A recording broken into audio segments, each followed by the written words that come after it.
Hi, I'm Zach with the Mother Earth News Fair, I'm Elizabeth with Mother Earth News. and today we are making a rag rug. It's also really good if you have like old sheets, if they're stained or if they have holes in them, you can just tear them up and turn them into a rag rug. So here I have 8 yards of fabric. I like to use cotton just because it tears. You can tear it into strips, but you could also use flannel if you were thinking warmer, or fleece if you didn't want it to fray, but you would have to cut those all day. So just not ideal. So Elizabeth, what I'm gonna have you do is, if you could snip through one layer about an inch in. All the way up or just? Just a snip. Okay. All right. Yep. And then I'm going to have you, and it'll just tear straight on the edge. Okay. So, and you want to do an inch, because otherwise it won't fit through the mesh that we'll be using in just a second. So we are going to cut a few more of these real fast. Do you want to tear this one? Sure.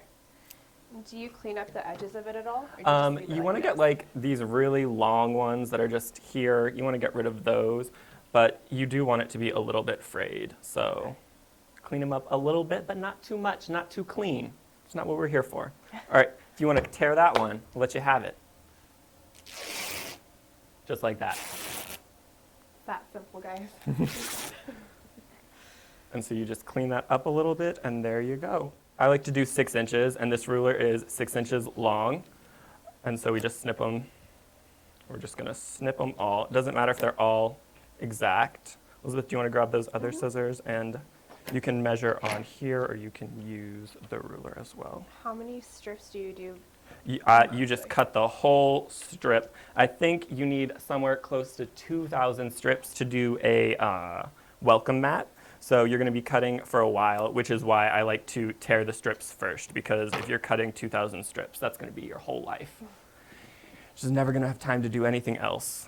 And then the fabric is 42 inches wide, I believe. So your last one isn't going to be long enough, but that's okay because it has the selvage on it anyways, and you might not want to use that. So you just put that aside for something else later. And so we're compiling our strips, we're getting ready. So yeah, you could do any size rug with this. So you could do any size rug, you could do any length of strips, I guess just depending on how fluffy you were feeling. So what you do, I twist it around so that you get the 2 ends. So you've got, fold it in half, and then you grab your 2 ends and you twist it so that your 2 ends are close together. And then you push it through, and don't start at the edge, just because when you pull your knot, it's gonna break the mesh. If you pull too hard, didn't know my own strength, and you just wanna trim it after you're done. So you're gonna start maybe here, you push it through one, and then you push the ends up through the other one. Lost one. So you grab it, and you pull, and then you just want to put them through your loop. And everyone's like, oh my gosh, get the tool, it's so much easier. Guys, I got time. I can spend my whole life making this rug.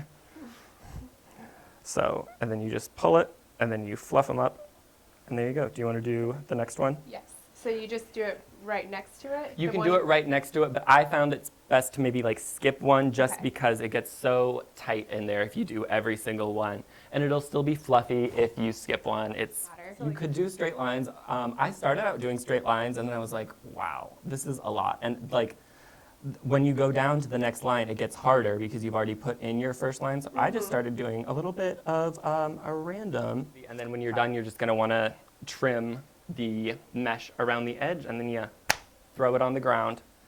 And it's a great way to use, you don't have to use all one fabric. You could use everything. You could use a rainbow of fabrics. You could do a stripe. If I was doing a stripe, I would probably either follow the guides that are already on here, or I would want to mark them so I know where my colors are going. What other fabrics would you suggest? Do you like just 100% cotton or blends? I like a cotton, but you could do a fleece. You could do a flannel.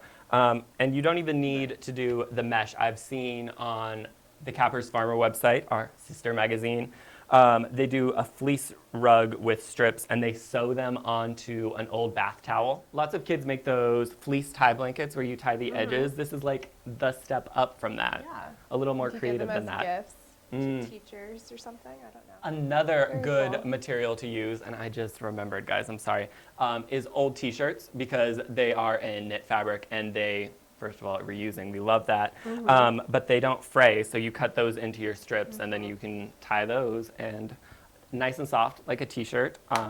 Yeah, and if you don't like the stringy look, that's a really good option. So when you do that, though, you want to make sure that either your t-shirt doesn't have a screen printed graphic on it or you only use the part that doesn't. Thanks, guys. Thank you so much, guys. We'll see you next time.